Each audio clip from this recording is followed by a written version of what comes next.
Hello everyone, so today in this video we're going to talk about coded inequalities. पिछले lectures में हमने ये देखा था कि इनइक्वालिटीज़ के जो क्वेश्चंस हैं वो कैसे फ्रेम होते हैं एग्जाम में, और ऐसे क्वेश्चंस जो इनइक्वालिटीज़ के हैं 5 मार्कर, उन्हें हम कैसे कम से कम टाइम में ज़्यादा से ज़्यादा क्वेश्चंस कर सकें। जैसे कि 5 मार्क्स के क्वेश्चन आते हैं तो हमारा मोटिव ये रहता है कि उसको 1 मिनट या 1 से कम मिनट में हम वो पाँचों के पाँचों क्वेश्चंस कर लें सॉल्व एग्ज़ाम में। सिमिलरली कोडेड इनइक्वालिटीज़ में भी हमारा यही कंसर्न रहेगा कि हम कम से कम टाइम में ज़्यादा से ज़्यादा क्वेश्चंस कर सकें।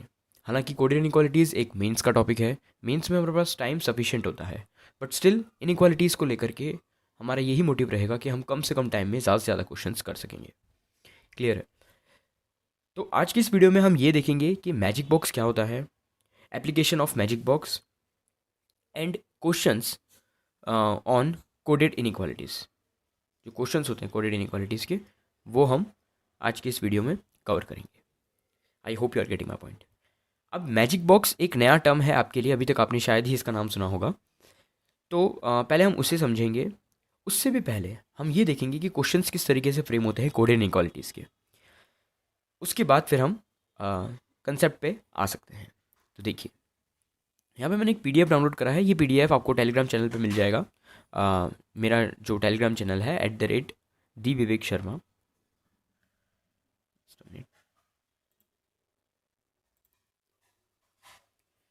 @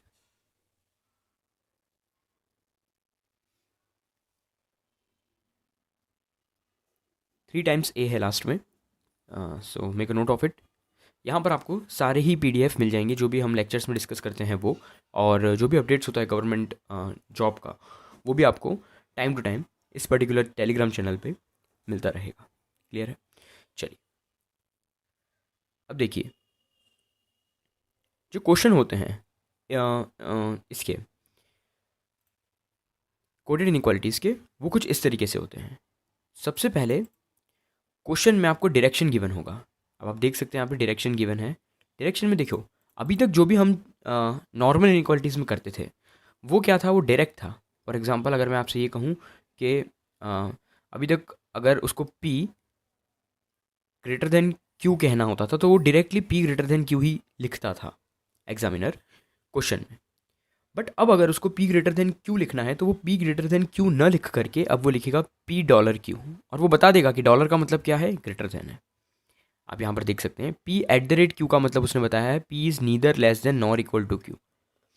P#Q का मतलब वो बता रहा है P is neither greater nor equal to Q। Similarly dollar, similarly and similarly percentage का उसने प्रेजेंटेशन बताया कि ये क्या रिप्रेजेंट कर रहे हैं। I hope you are getting my point. अब जैसे उसने पहले बता दिया कि ये इस तरीके के कोड होते हैं, मतलब ये कोडेड फॉर्मेट में हमने इस चीज़ को कन्वर्ट करा है, तो फिर वो उसी के बेस पर आपका स्टेटमेंट और उसी के बेस पर आपका कंक्लूजन डिज़ाइन करेगा। तो देखिए, आप अगर ऑब्जर्व कर पा रहे होंगे तो आप ये ऑब्जर्व करेंगे कि स्टेटमेंट भी जो गिवन है ना, वो आपको कोड वर्जन में गिवन है। जस्ट अ मिनट, देखिए स्टेटमेंट भी देखो आप, Y, X, Z इन सब के बीच में देखिए कोड है। सिमिलरली आप कंक्लूजन पे थोड़ा नोट करेंगे तो आप ये पाएंगे कि कंक्लूजन भी कोडेड है। क्लियर है? अभी भी हमारा मोटिव तो यही रहेगा कि स्टेटमेंट हमेशा की तरह हमको ट्रू मान के चलना है, और अभी भी हमारा मोटिव यही रहेगा कि कंक्लूजन को अकॉर्डिंग टू स्टेटमेंट हमको वेरीफाई करवाना है, और ये टिक करना है कि कंक्लूजन जो है वो अकॉर्डिंग टू स्टेटमेंट ट्रू है या फॉल्स है। क्लियर है? तो हमारा मोटिव तो यही रहेगा कि कंक्लूजन को स्टेटमेंट से वेरीफाई करवा कर मार्क करना है। बट अब तक जो चीज़ें हम डायरेक्टली कर रहे थे, अब वही सारी चीज़ों को हमको कोडेड वर्जन में करना होगा। तो इसका दो तरीका होता है। एक तरीका तो ये है कि हम एक पर्टिकुलर क्वेश्चन के लिए सबसे पहले जो उसने स्टेटमेंट दिया है उसको हम डिकोड करें, ठीक है, और फिर जो कंक्लूजन गिवन है उसको भी फिर हम डिकोड करें, और फिर हम जैसे नॉर्मल इनइक्वालिटीज़ करते थे अभी तक उस तरीके से सॉल्व करें। तो अगर हम इस अप्रोच से करेंगे तो अगर एक क्वेश्चन, मतलब एक सेट ऑफ क्वेश्चन अगर 5 क्वेश्चंस को कंसिस्ट करता है, मतलब कंसिडर करता है, तो यहाँ पर आपको 10 टाइम्स, मतलब हर क्वेश्चन में 2 बार आपको डिकोड करना है, मतलब आपको 10 टाइम्स हर चीज़ को डिकोड करना पड़ेगा। 5 टाइम्स स्टेटमेंट्स को एंड 5 टाइम्स कंक्लूजन को। और अगर नंबर ऑफ कंक्लूजन ज़्यादा हैं तो उतनी बार आपको वो चीज़ को डिकोड करना पड़ेगा। तो ये टास्क थोड़ा टाइम टेकिंग हो जाता है। ये ना हो, इस मतलब इसको ओवरकम करने के लिए हमने एक टूल का हम इस्तेमाल करेंगे, दैट इज़ मैजिक बॉक्स। तो मैजिक बॉक्स क्या होता है वो हम अभी सीखेंगे। उसको फिर इम्प्लीमेंट कैसे करना है ऐसे क्वेश्चंस में वो भी हम देखेंगे, और एक क्वेश्चन हम सॉल्व भी करेंगे। क्लियर है? आइए आगे बढ़ते हैं। अब देखिए,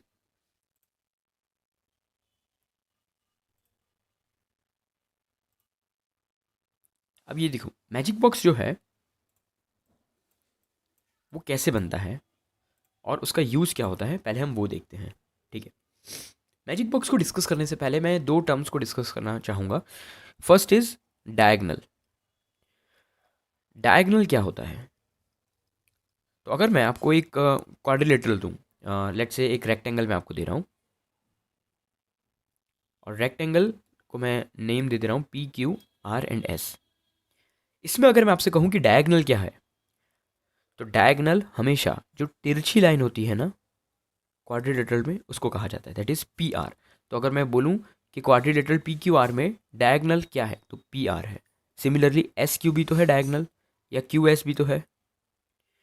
तो P R and Q S R diagonal of this particular rectangle P Q R S. Clear है? डायगनल के बाद अगर मैं आपसे एक और टर्म की बात करूं, एंड दैट इज, देखिएगा, कॉम्प्लीमेंट। Just a minute.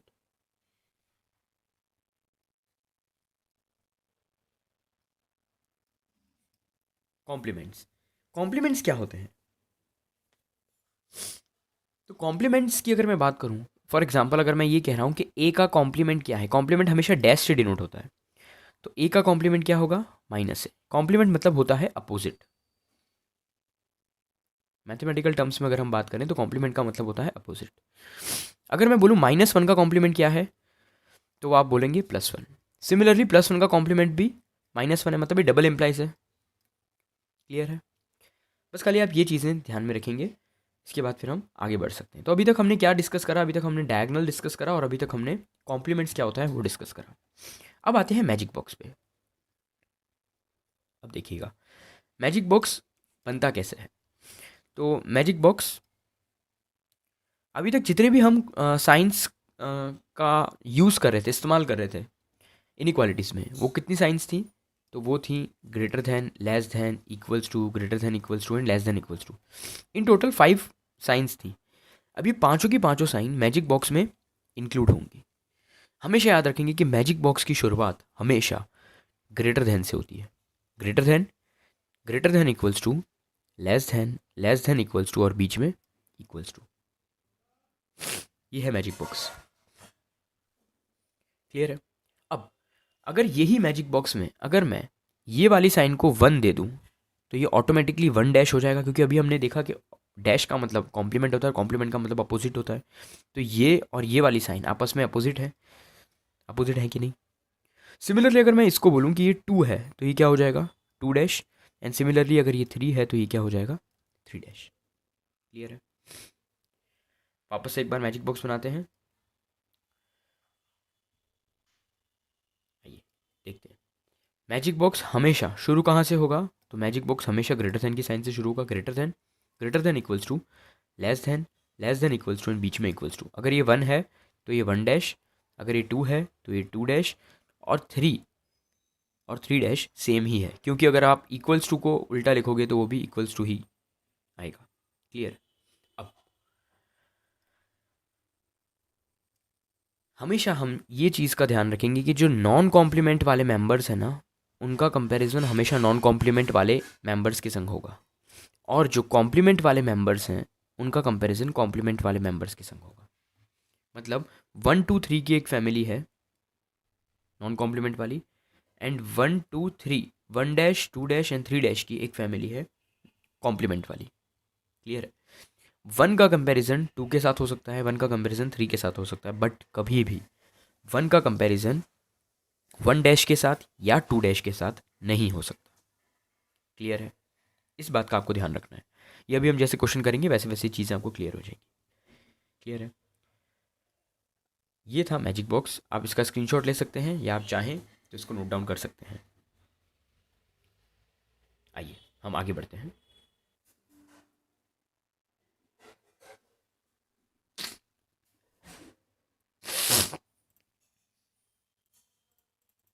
अब देखिए, हम क्वेश्चन पे थोड़ा फोकस करते हैं। एक और बात जो बतानी रह गई थी मैजिक बॉक्स में, वो इस तरीके से थी। एक चीज़ और, हमेशा हम एक बात का ध्यान रखेंगे कि अगर हम जस्ट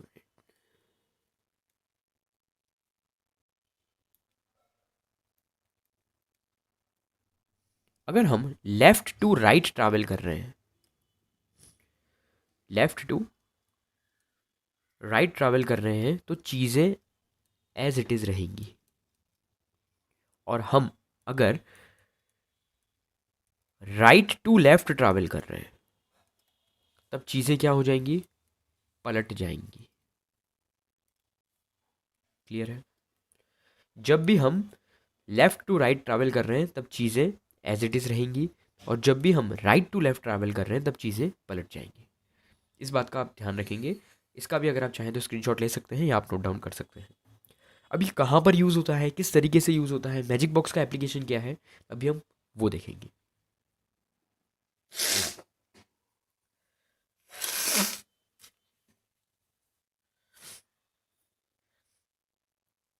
चलिए आगे बढ़ते हैं।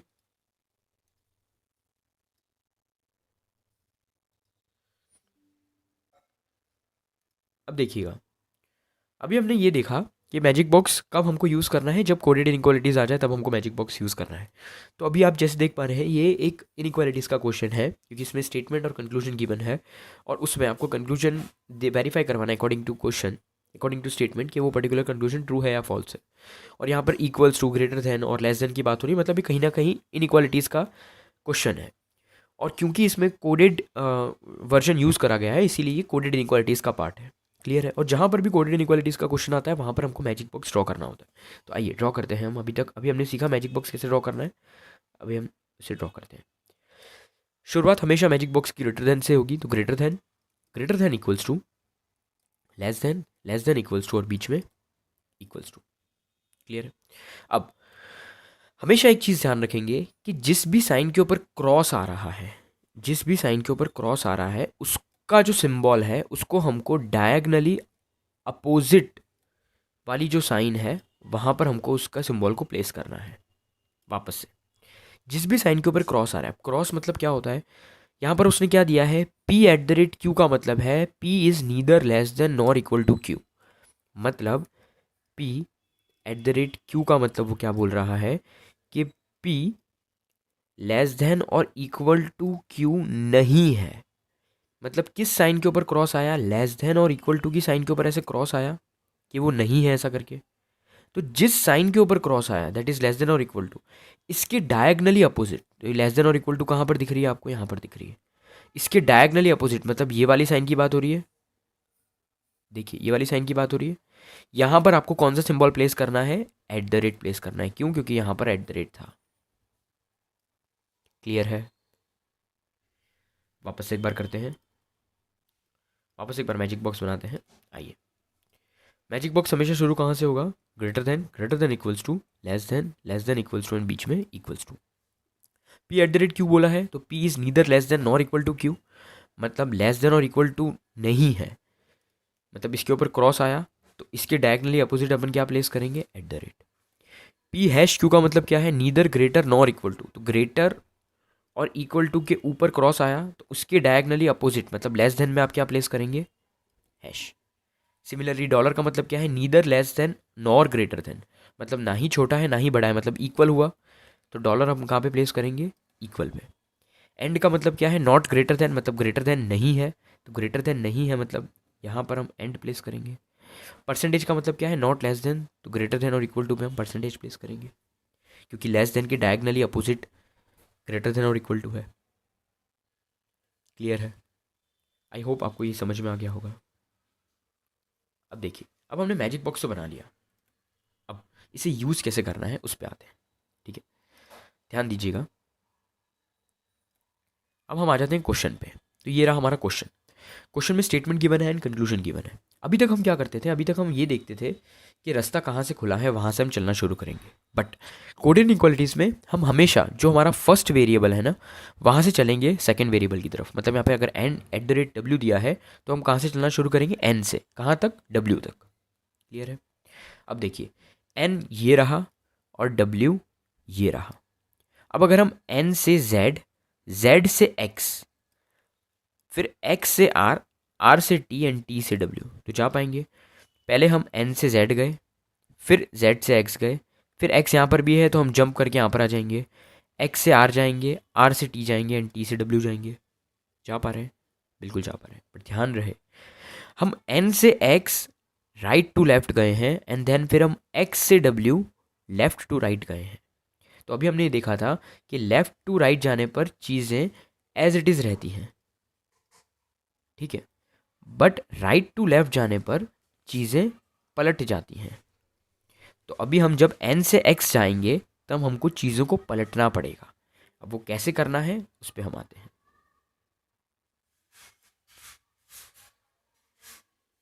देखिएगा,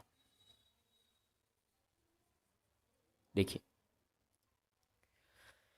n से z गए, क्या मिला, हैश। हैश कहाँ पे है, ये रहा। हैश को हम पलटेंगे, क्यों पलटेंगे, क्योंकि हमने राइट टू लेफ्ट ट्रैवल करा है। तो क्या मिल गया हमको, मिल गया।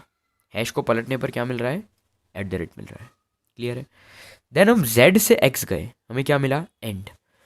एंड को हम पलटेंगे, क्यों, क्योंकि अगेन हमने राइट टू लेफ्ट ट्रैवल करा है, तो हमको क्या मिलेगा, परसेंटेज। अब x यहाँ पर भी है तो हम जंप करके यहाँ पर आ जाएंगे। अब कहाँ से कहाँ पे जाएंगे, x से r, r से t एंड t से w। लेफ्ट से राइट जाने पर चीज़ें एज इट इज़ रहती हैं। तो x से r गए, क्या मिला, परसेंटेज, तो परसेंटेज लिखेंगे। r से t गए, क्या मिला, डॉलर, तो डॉलर लिखेंगे। t से w गए, क्या मिला, @ तो @ लिखेंगे। तो मोटी मोटी घुमा फिरा के हमको कितनी साइन मिली है, अलग अलग, @ परसेंटेज और डॉलर, ये 3 ही साइन मिली है हमको, सबका रिजल्ट मिला करके। अब ये 3 साइन क्या एक ही फैमिली की है क्या, हाँ, ये एक ही फैमिली की है। कैसे मालूम चला, क्योंकि देखो ऊपर वाली फैमिली की है तीनों साइन। अगर वो एक ही फैमिली की है तो आपस में उनका कंपैरिजन हो सकता है, बिल्कुल हो सकता है। अब आपको ये फाइंड करना है कि @ परसेंटेज और डॉलर में से बड़ी साइन कौन सी होगी। अब ये अगर आपने प्रीवियस लेक्चर्स देखे हैं तो आप आसानी से पता कर पाएंगे कि ये है दादाजी की साइन, ये है पापा की साइन और ये है बेटे की साइन। तो दादाजी, पापा और बेटे में बड़ा कौन है, दादाजी। दादाजी मतलब कौन, @ तो कौन सी साइन आएगी, मतलब अपना फाइनल आंसर क्या आएगा, अपना फाइनल आंसर आएगा @ यहाँ पर क्या दिया है, n @ w दिया है, मतलब वही साइन दी है जो हमारा आंसर आ रहा है। मतलब क्या हो गया, ये वाला फॉलो कर रहा है। क्लियर है। आई होप आपको थोड़ा बहुत क्लैरिटी आ रही होगी। एक बार हम नेक्स्ट क्वेश्चन करते हैं तो थोड़ी ज़्यादा क्लैरिटी आएगी, फिर हम आगे बढ़ते हैं। क्लियर है। चलिए, नेक्स्ट क्वेश्चन के लिए मैजिक बॉक्स तो सेम ही रहेगा, बट यहाँ पर स्पेस नहीं थी इसलिए मैंने पूरा ही रब कर दिया। एक बार हम फिर से मैजिक बॉक्स बना लेते हैं। क्लियर है। देखिए, greater than equals to, less than equals to, इन बीच में इक्वल्स टू।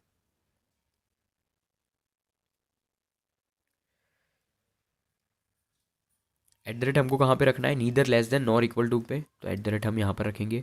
हैश कहाँ पे रखना है, नीदर ग्रेटर, तो हैश यहाँ पर रखेंगे। डॉलर मतलब neither less than nor greater than, मतलब डॉलर मतलब इक्वल्स टू है। एंड मतलब नॉट ग्रेटर देन, तो ग्रेटर देन नहीं है तो एंड मतलब यहाँ पर आएगा। परसेंटेज मतलब नॉट लेस देन, तो वो यहाँ पर आएगा। क्लियर है। अब आते हैं क्वेश्चन पे, कहाँ से कहाँ पे ट्रैवल करना है, तो हमको टी से वाई ट्रैवल करना है। क्लियर है। टी कहाँ है, टी ये रहा, वाई कहाँ है, वाई ये रहा। तो टी से एक्स, देन एक्स से वाई। टी से एक्स कैसे जाएंगे, तो टी से आर और आर से एक्स, देन एक्स से वाई। टी से आर, आर से एक्स, हम राइट टू लेफ्ट जा रहे हैं तो चीज़ों को पलटेंगे। तो टी से आर गए, क्या मिला, डॉलर। डॉलर को पलटने पर भी डॉलर ही मिलेगा, तो डॉलर लिख देंगे। आर से एक्स गए, क्या मिला, परसेंटेज। परसेंटेज को पलटने पर क्या मिल रहा है, तो देखो परसेंटेज को पलटने पर आपको एंड मिल रहा है, तो एंड यहाँ पर लिख देते हैं। एक्स यहाँ पर थे, अब हम जंप करके यहाँ पर ये वाले एक्स पे आ जाएंगे क्योंकि हमको वाई पर जाना है। एक्स से वाई गए, अगेन हम राइट टू लेफ्ट गए हैं और हमको क्या मिला है, हैश, क्योंकि हम राइट टू लेफ्ट कहें तो हमको पलटना पड़ेगा, तो हैश को हम पलटेंगे तो क्या मिलेगा, eight the rate. Dollar, and और एट द रेट का कंपैरिजन हो सकता है क्या कभी? आइए देखते हैं। तो देखिए, डॉलर जो है वो बीच में है, तो ये तो कॉमन मेंबर है दोनों फैमिली का। बट एट द रेट और एंड तो अपोजिट मेंबर है ना आपस में, तो इनका कंपैरिजन पॉसिबल ही नहीं है। तो इसका आंसर क्या आएगा? इसका आंसर आएगा डज नॉट फॉलो। फर्स्ट वाले का आया था फॉलोस, मतलब conclusion number 1 follows and conclusion number 2 does not follow. अब अगर आपको ये वाला कंसेप्ट समझ में आ गया है तो वेल एंड गुड, आप थर्ड वाला कंक्लूजन को एक बार ट्राई करेंगे और आप बताएंगे कि आपका आंसर क्या आ रहा है। और अगर नहीं आया था then I would like to tell you कि आपको वीडियो फिर से दोबारा देखना चाहिए, जिससे कि आपको ये पर्टिकुलर कंसेप्ट समझ में आए। क्लियर है? फिर भी अगर नहीं आता then do let me know in the comment section below, I will be there to help you. Clear है? Alright, thanks for listening to me patiently. This is Vivek signing off. Thank you so much.